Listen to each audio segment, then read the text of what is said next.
E E A A G G L L E E S. S. Eagles! Eagles! Say fly, Eagles, fly. Fly, Eagles, fly. Fly, Eagles, fly.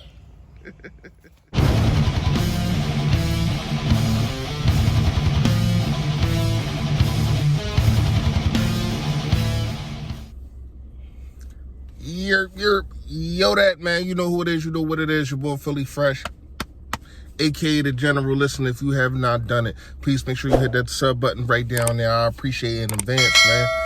On a road to 3K, man, and we can do it.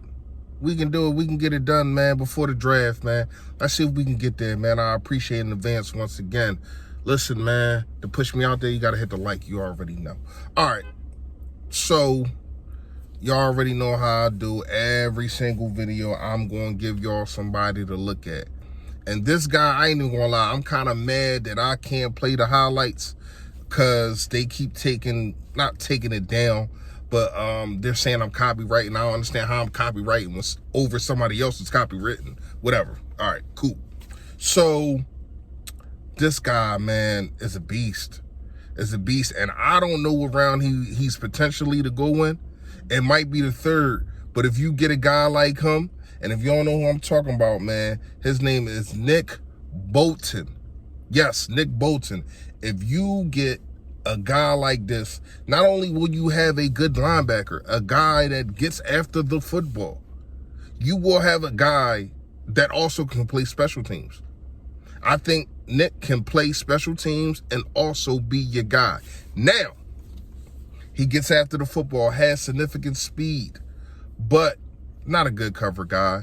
Not the guy that you want to put out there against a Kelsey or something like that. Now, can he grow into that? We'll see. From what I have seen, the tape that I have seen, I don't see that.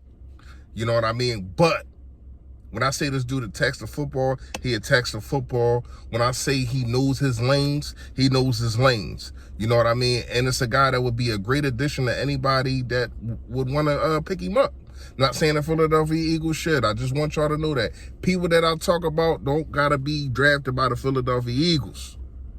But what the Philadelphia Eagles does have to do, fans and also the media, man, like, it just seemed like Nick Sirianni is just a clown. I don't get it.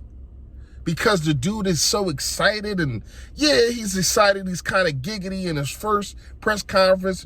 It was a dud. Yeah, so what?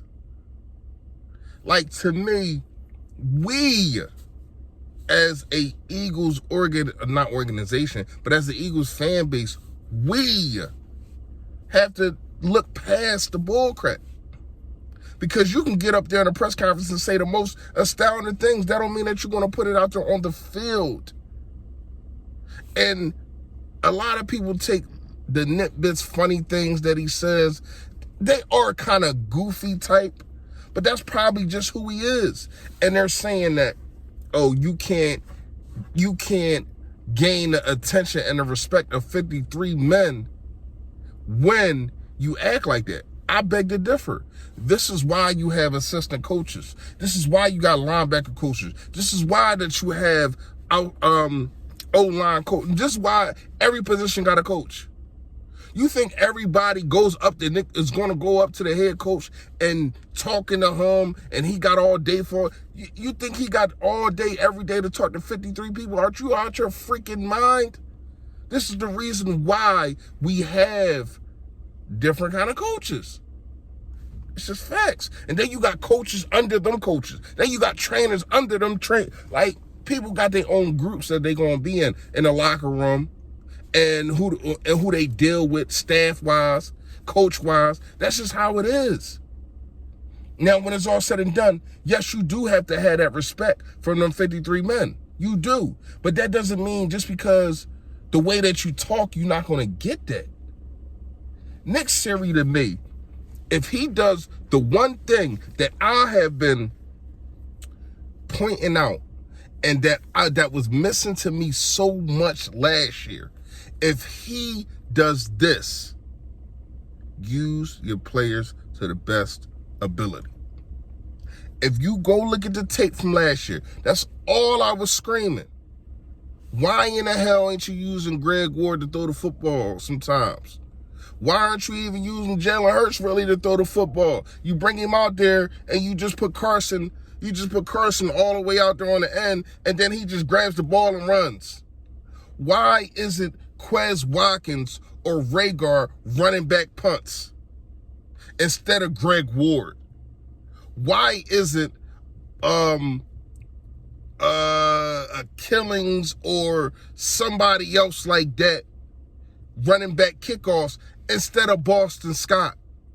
That's not as far to take. And you can see that all last year. Nathan Gary can tackle his behind off, but you do not put him in a position to cover a tight end. He just can't do it. You have to try to hide these kind of people, and that wasn't being utilized, man. I don't even think they utilized Hargrave to his best ability.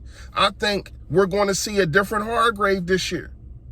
I think we're going to see a guy that's going to be demanding attention and saying, yo, Fletcher Cox, that DT1, that might be me this year.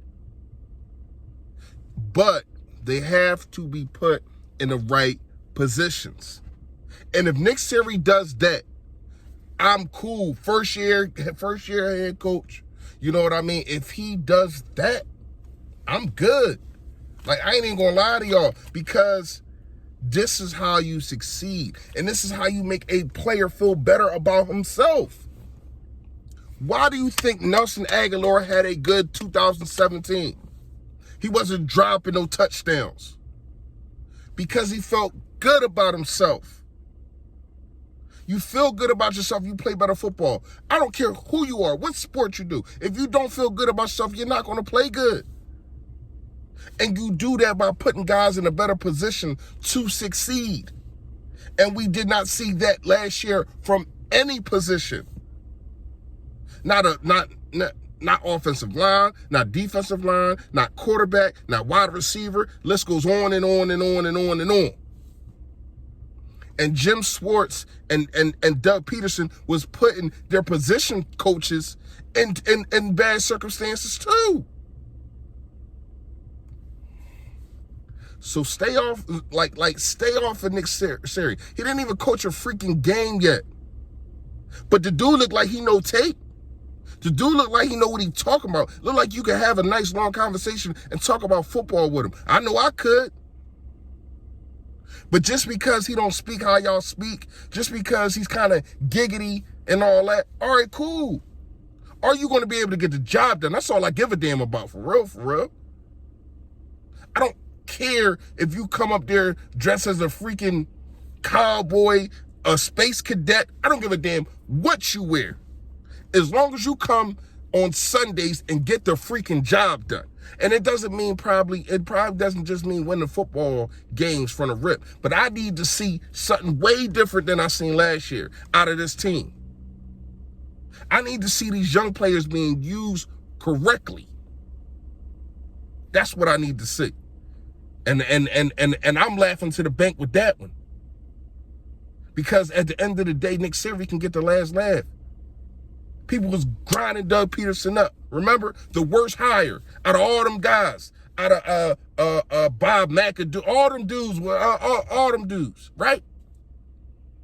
He's the only one that won a championship. So remember that before you run around and sitting there trying to clown that man, Nick Sirianni. Because who knows what he is? Who knows what kind of gem he is? Let me know what y'all think in the comments, man. Y'all already know. Stay Philly, stay fresh, y'all. Yo, that.